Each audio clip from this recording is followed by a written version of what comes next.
Hi, welcome to Notes from the Margin. This is Vincent Murphy. And I'm Jessica Deep.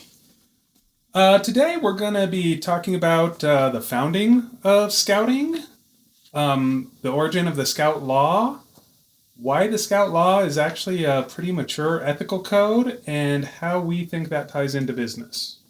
Baden-Powell, the founder of Scouts, was in the British Army before he started the Scouting movement. Historically, he was first time he went to Africa. He did a lot of scouting. He wrote a field book about his experience scouting out towns. He was so clever as to draw out the cities in the wings of butterflies and sneak it into a book that was used for the British Army against those towns. That's a very crude way to explain it, but absolutely brilliant. So then you fast forward to about the year 1900 ish, when Baden Powell came home from England. I think it was 1907. He comes home to England after he's done with his tenure in the army, and boys and girls alike were reading his book on his field guide to scouting and realizing that there was a lot of amazing information as well as really incredible things to do outdoors in that book. So then what happens? Baden Powell goes, yeah, there's some pretty amazing opportunity to teach to the youth of England that I want to share with them. And then the rest is history. So when we think about him returning to England and the movement that he started, just the amount of credibility he already had when he started the movement is truly incredible. And then to take it to the founding in 1907, becoming the Boy Scouts of America in 1910, and now it's in over 216 countries and territories. There's approximately 1 million scouts in the United States, 600,000 volunteers, two of which are in this room right now, and there's been over 130 million participants since its founding.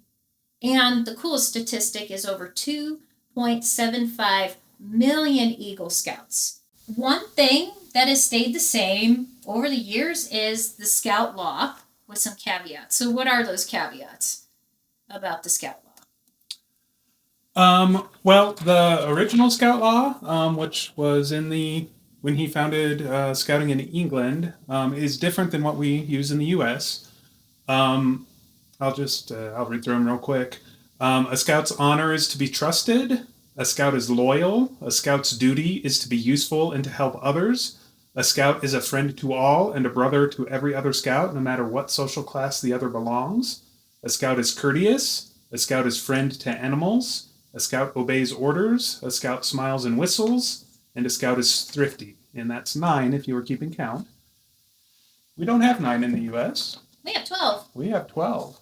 So, one of the people, and there was a little bit of back and forth between Baden Powell and this gentleman, William D. Boyce. William D. Boyce had actually done similar things in the U.S. for writing books around how Indian Scouts worked, American Indians. So Baden Powell had gotten some information from that, and they actually connected. And then William D. Boyce moved on to found the Boy Scouts of America, BSA. At that point, he actually established what we do have in the U.S. with the 12 points of the Scout Law, which we'll go over those in a few minutes. And you'll see that there are a lot of similarities, even though the British version of the Scout Law is still those 9 points I mentioned a few minutes ago. So one thing that triggered us wanting to have this conversation is I think in our first episode I talked about I took a little break over the summer and ChatGPT became my friend, and I had put a question out to ChatGPT on the Scout Law in general. And one thing it did is it responded with, this isn't what it said, but what I heard it as is, hey, that's a cute little child's code. And Jess and I both took that pretty personally, because this is not a child's code. This has the same emphasis on morals and how you should be a good person is any other religious code, any other professional code. With the Scout Law, I mean, they learn this as young as kindergarten when they're in Cub Scouts, when they're a Lion Cub. Think of a 5, 6-year-old learning those points. Then you go all the way up to the age of 21, where they finally age out of some of the other programs like Sea Scouting, venturing, exploring. And what happens after they turn 18 or 21 or after they get their Eagle Scout, after saying it their whole life? Are they just done with it? No, it stays with you your whole life. To me, as leaders, we have to live it too. We set that example. They look to us for guidance. So how could it be just for kids? What jumped out at me when I was having that ChatGPT conversation is the ethical side of what the Scout Law is not significantly different from what you learn in a religion. So I guess at this point we can just go over what the U.S. Scout Law is. Mm-hmm. A scout is trustworthy, loyal, helpful, friendly, courteous, kind, obedient, cheerful, thrifty, brave, clean, and reverent. So let's step back for a second.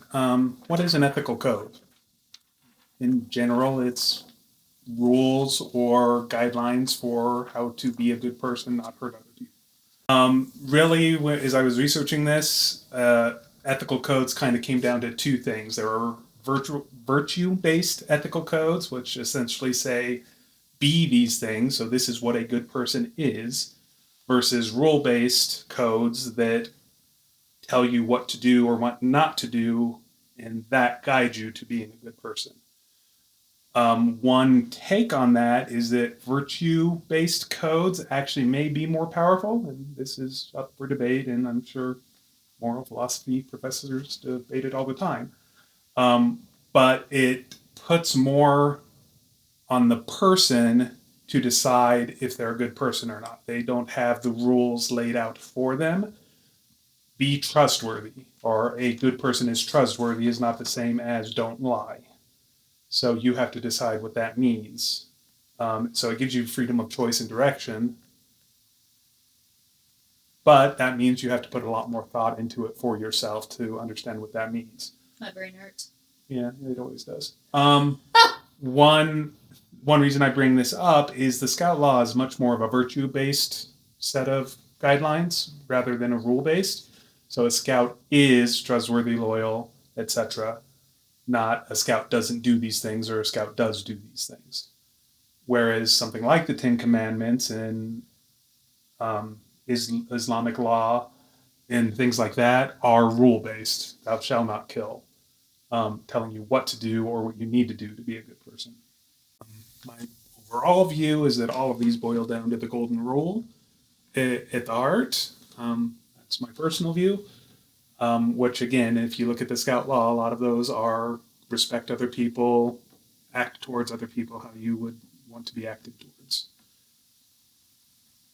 So let me ask you this. How the heck does this relate to business? Why are we talking about this right now in relation to building better workplaces, building better leaders?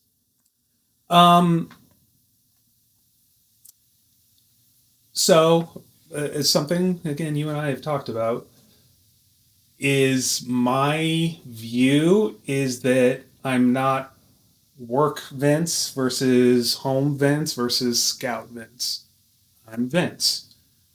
So if I want to be a good business leader, I'm bringing my personal views into what my work views are. So I'm going to act the same way at work as I do in my personal life or in supporting Scouts or however else in my life. So to me, understanding how you operate as wanting to be a good person directly ties into business. Beyond that, as you'll discover over the next how many ever years we're doing this, we truly believe that supporting people, being good to other people in a working environment will make those people more productive. So it's a value to the business itself from pure business metrics, as well as maintaining the satisfaction of the people that you're leading and working with. You're spot on. So, what do CEOs and your chiefs do? They sit around a table and go, here's what we should value as a company. Here's what's important to us. That's usually what happens. Maybe you step into a company and, here's your 5 core values that we believe in. Okay, go. And sometimes the core values are executed incredibly well. So, for example, you see it in people's behavior. You see it in the way the company does business. It's in your performance review. I've seen it done many different ways. And when it's done well, it can be done so it gives an individual the opportunity to reflect on how their work has lined up with those core values. And I've also seen it where a company may breach those core values, say they're a good company, but don't live up to it at all. And it's actually a very toxic, poor environment. So that's the other layer of this is we can throw out words all we want, but there's a lot of accountability that goes into it. And what does that mean in terms of business and how we care about others and even putting them first before the bottom line? And I think we share the philosophy that if we take care of our people, that we will have better outcomes in the end. And that sometimes does mean having a difficult conversation or sometimes doing the difficult work. Yeah, absolutely. And you can't, if you want a going concern as a business, you can't literally put everyone above the bottom line, because the bottom line is what lets you stay in business. But having a balance where, regardless of decisions that need to be made, so if someone does need to be let go just because the business isn't viable, bringing a human-centered approach to that, being a human about it, being a person about it. Don't be just a corporate manager that you're just a number, sorry, gotta go. You need to be empathetic. Fun fact, I've probably helped with over 100 involuntary termination conversations in my career in human resources. And every time it doesn't get easier. And I was told by one of my mentors when I first got into this field that if it starts to get easier when you separate someone, that's a problem. I think one I threw out to you over the summer, Jess, was what one of my old bosses at the company I left had. Company used to be extremely people focused, maybe too far. So what we were talking about a minute ago, putting too much on the people versus the business operations. But what this person had told me was that, yes, you have to care about the people, but sometimes you have to put your heart in the box. Mm-hmm. And I absolutely don't buy into that. I think what I had texted you, I was mowing the lawn, I remember it. And I stopped and texted Jess because, hey, I had a boss that told me this. And really, if you're making these decisions about people, your heart needs to be breaking. And that is hard as a leader. But if you're putting your humanity to the side to make decisions like this, you're becoming not a human anymore. And I have, in my career, done some terminations that I'm going to admit it, just kind of feel like the right thing to do. That person sitting across from me at the table has, sometimes it's a lot of skill issues, and those are hard, but when it's a will issue, when it's something that is egregious and maybe a poor choice they willingly made, I don't feel so bad. Yet, even at that point, that's hard. And, because the way it was described to me, you're changing that person's life. It comes down to, don't fire people on a Friday, because if you fire them on a Monday, they can go to the unemployment office, they have time to think about it, etc. So there's the humanity. Even when they've done something totally egregious, there's still some humanity that you can put into it. And then you think of the ripple effects as well. It's like, oh, well, now there's a vacant job. Sometimes they're easier to replace than others, and the impact it's going to have on that team. So if you're in this constant churn and burn cycle of, oh, they're not meeting expectations, oh, they're out the door. I've been in that environment. It's not a great place to be. So when that's your environment, you're not living those codes or your core values. But if you're actively living those core values, I know one thing we'll talk about in a further podcast is like loyalty. A scout is loyal. How do you build that loyalty? You can't build loyalty without being human. And so that's just one minor example of these conversations that we've had. This is incredibly relevant to everything we do in our lives. Another story that came to mind is probably the first person I had to let go at the company I left. I actually, again, from a business standpoint, made bad decisions and kept her much longer than I really should have, trying to both not have the hard conversation and look for ways that I could keep her. Difficult conversation. She was crying. She had lunch with someone that was still on my team, I want to say 2 months later. And the way I remember him telling me when he talked to her was, she said, that was the best way I've ever been fired. So, again, I was very empathetic. She had seen that I had done everything I could to not have to let her go. Still had to happen, which, again, business is business. So if you don't have cost and revenue in line, then decisions do have to be made, and sometimes it is letting people go, and that affects their lives.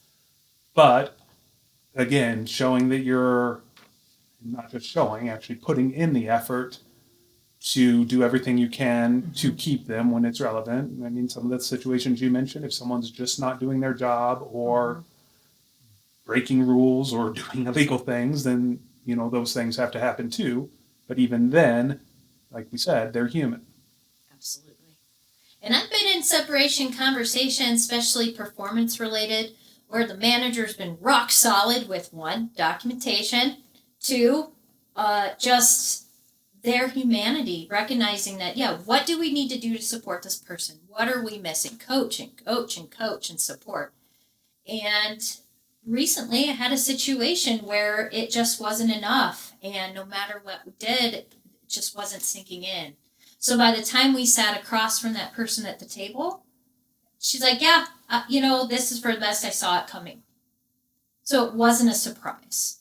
That's also the other thing too. There should be no surprises in most cases. That's a whole other podcast in and of itself. So that feels like a gap to me. But again, there's not a universal, this is what ethics should be. And that's where, as you and I have been talking, the Scout Law and all those points of it provide that ethical guidance, which, again, as we dig into future episodes, we're hoping to convince everyone and show you why having some kind of ethical guidance along these lines is actually beneficial from a business standpoint. Granted, being good feels good, and it's nice to know you're helping other people, but the limited research I've done already is there are financial benefits to businesses for behaving in these ways. So that's where I come from on the why the Scout Law and business ethics. I just have to share something that I thought of is sometimes when you have newbie HR professionals come in, why do you want to work in human resources? And the first thing out of their mouth is, I want to help people. Okay. Well, sometimes you have to be able to help them out the door. And that's kind of how you have to realize it's not just about helping people. Sometimes helping people or helping managers means you got to do the dirty work. And if you don't have that code, if you don't have that common ground, it's incredibly difficult to do your job. Yeah, even I think you and I were talking last week or the week before about how easy it is for someone in HR to become cynical. Yeah, I've been there. But, and I don't know that this would eliminate that, but having something that you can lean back on both personally and if it can be professionally to, this is the guideline, this is why I'm doing that, can take away some of that cynicism if it's really put in place, which I think we wanted to talk about company culture a bit more. That too. And kind of the picture we like to paint is the use of a plumb line. So when you have a heavy weight that's tied to a string, it causes, when you drop that string, it's going to hang straight because of the weight at the bottom. So that plumb line is what keeps everybody together. That's your common thread.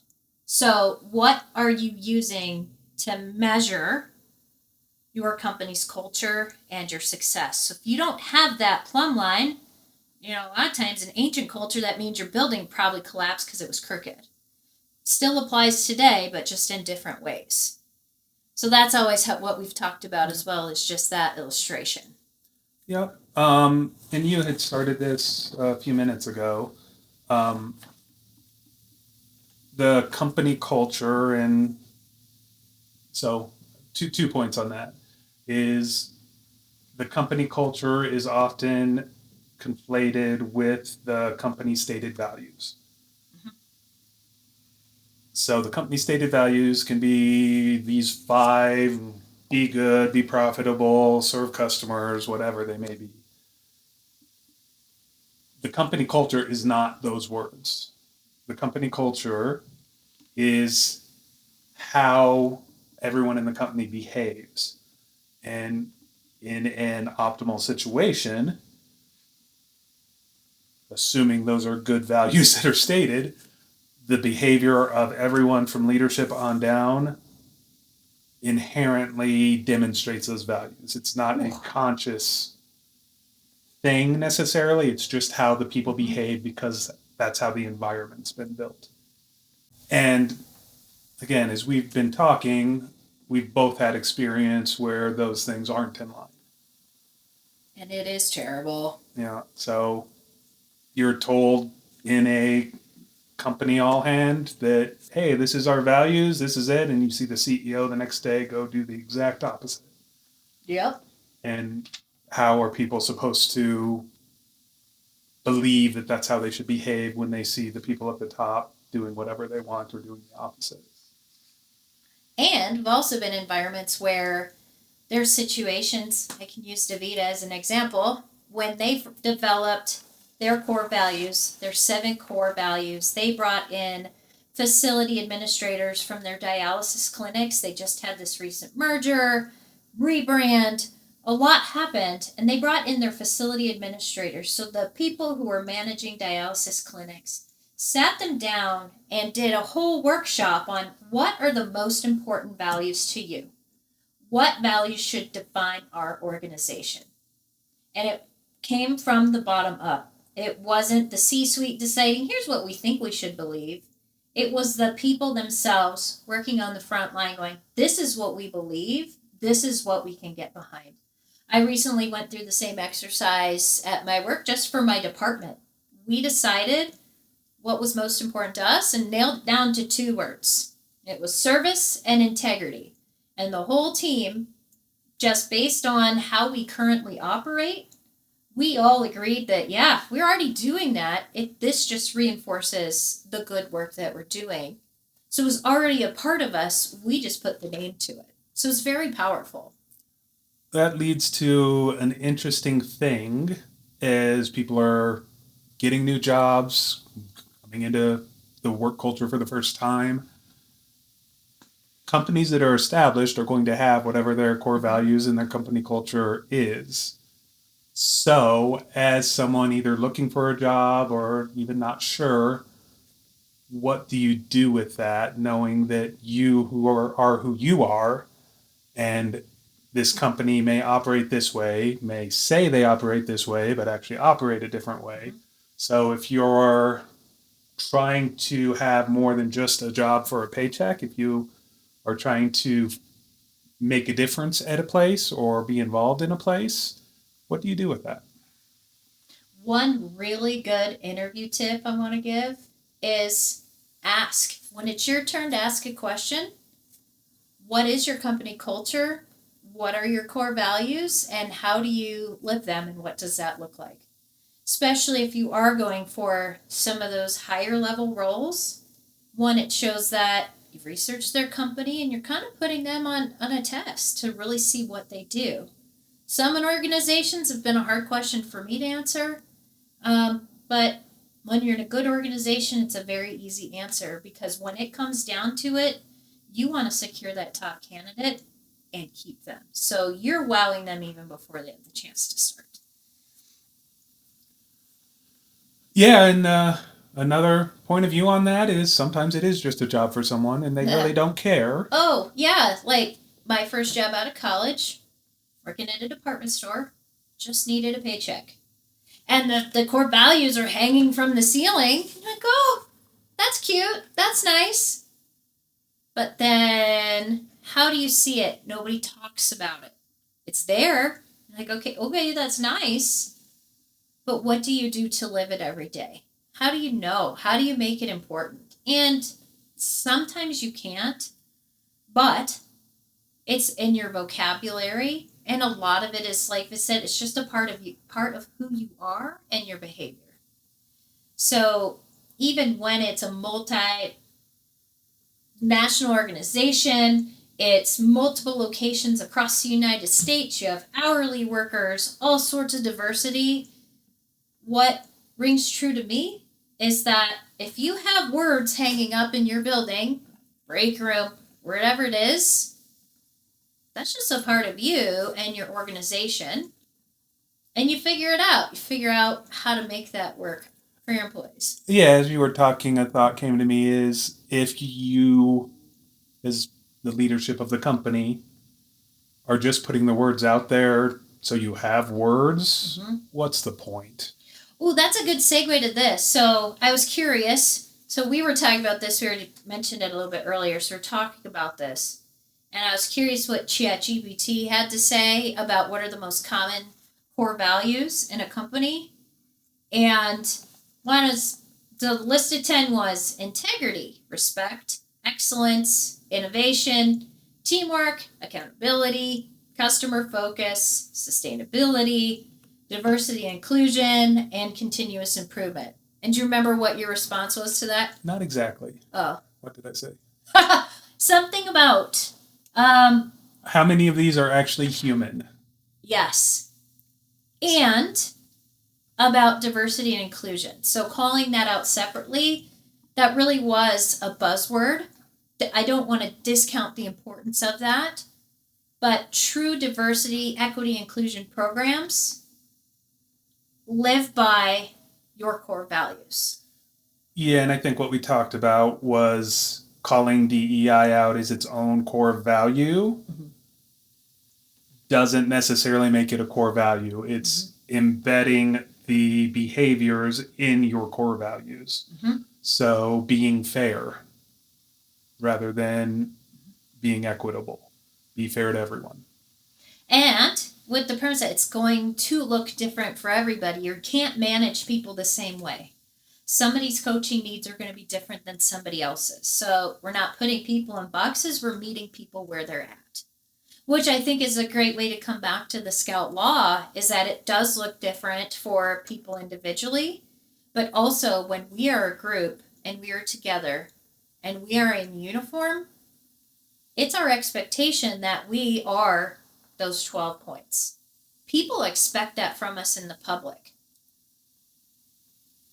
Yeah, so a couple other thoughts around that is Scout Law, company culture, core values, whatever, is it's the responsibility of the leadership involved in those things to come up with the common vocabulary and understanding of what those things mean. So again, we have integrity is that first on your list. You don't say what integrity means and just put the word integrity out there, it's going to mean something different to everyone because everyone has their own experiences. So that is a part of all of this as well, is the communication piece so that everyone understands what that common baseline is. Another thing we've talked about a lot is actually this came from another one of our scout leaders. A scout should be known as a scout regardless of if they're in uniform. So by their behavior, by how they act, and are seen in public, people should know they're a scout or a good person, maybe not a scout, but they should know that they're behaving in the way a scout behaves. Exactly. And that kind of reinforces Mhm. the point on the business side that if you state these core values and you really want them to be what your company is, then again, it should be that daily, in the minute, in the moment thing. It's always there. It's not just at our monthly meeting, hey, these are our core values, yay. Yay. It should be lived, it should be demonstrable. One specific example I can provide is in my current organization, one of our values is collaborate. And we are known for our shared decision making. There is no decision that is made in a silo in our organization. Interview panels can have up to roughly 10 to 12 people on them. And sometimes, if it's a C-level role, sometimes they have 3 different interview rooms with 12 plus people on those panels. Number one reason being, we need everybody's voice and opinion. Because ideally, we pride ourselves so much on collaboration that if there's somebody going, I don't believe they're going to fit XYZ, or yeah, I feel they're going to fit, the more voices, the better. So proceed with caution. And it is overwhelming for the candidates we've heard. I think I had like 7 or 8 in mind, biggest one ever, but it felt great because that collective group agreed that I was the best fit for them. So just one example of how collaboration is just who we are, just part of our business. So that one hits me in a strange way because I've seen in my companies I've worked with as a consultant in my previous job that it gets to being run by committee. So balance, it's one of my favorite words.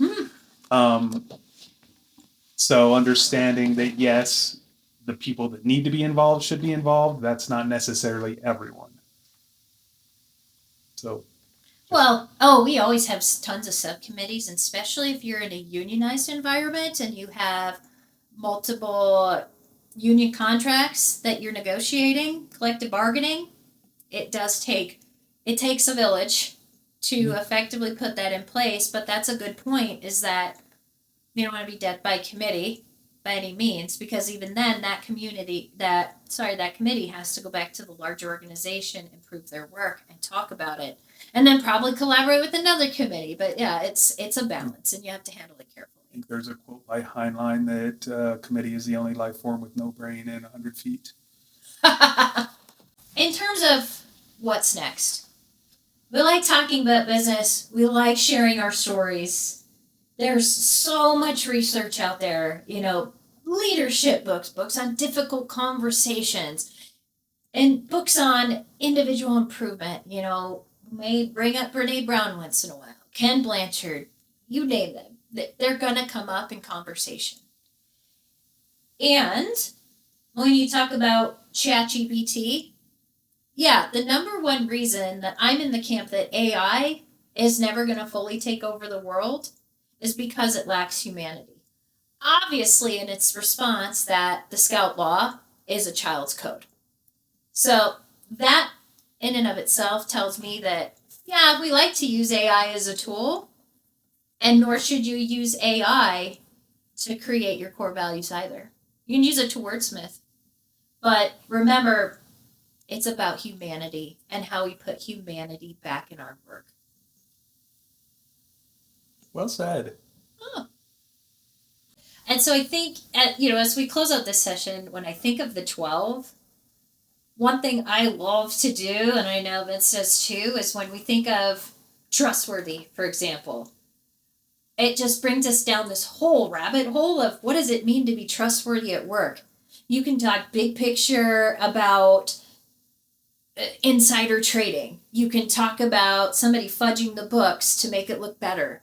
Talk about telling a lie. Talk about throwing somebody under the bus. But trustworthy is also, how do you create an environment where people can be their authentic selves, admit they made a mistake, and support them so that they can move on and be better? It's it's all of these 12 we're just excited to talk about because we can bring our whole lives, every aspect, back to these 12. Yep. Well said again. Well, thank you. So, thank you for listening. Please like and subscribe, and have a wonderful day.